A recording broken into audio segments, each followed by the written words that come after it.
Le rapprochement franco-allemand pour une meilleure cohésion européenne serait-il en marche? Il y a plusieurs signes qui sont assez positifs. D'abord, le fait que désormais Bercy fonctionne comme le ministère de l'économie allemand, si l'on peut dire, avec deux ministres qui auront vraiment leurs homologues du côté allemand. Mais plus sérieusement et plus concrètement, c'est peut-être l'arrivée d'un salaire minimum, d'un SMIC en Allemagne, qui va permettre de regrouper un petit peu les politiques des deux pays phares de l'Europe. On parlait de convergence, on parlait de concertation, on parlait de cohésion dans le domaine social entre ces deux pays. Eh bien, ce SMIC allemand est peut-être la préfiguration de ce qu'il faut faire. Le seul problème, c'est qu'il y a quand même un décalage important, même si parfois on peut considérer que le niveau de vie en Allemagne est moins important qu'en France, entre le SMIC allemand, qui est quand même beaucoup plus faible en euros que le SMIC français.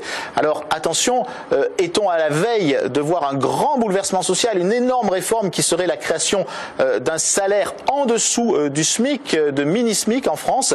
Les étudiants qui aujourd'hui sont en train de chercher désespérément des stages rémunérés pour les vacances seraient peut-être bien contents d'avoir ce type de rémunération, mais ce n'est pas du tout dans le schéma français que de considérer qu'il vaille mieux aujourd'hui des petits salaires plutôt qu'une chasse à des stages mal rémunérés. L'avenir nous dira si c'est plutôt la façon allemande de raisonner qui est la bonne ou plutôt la façon française.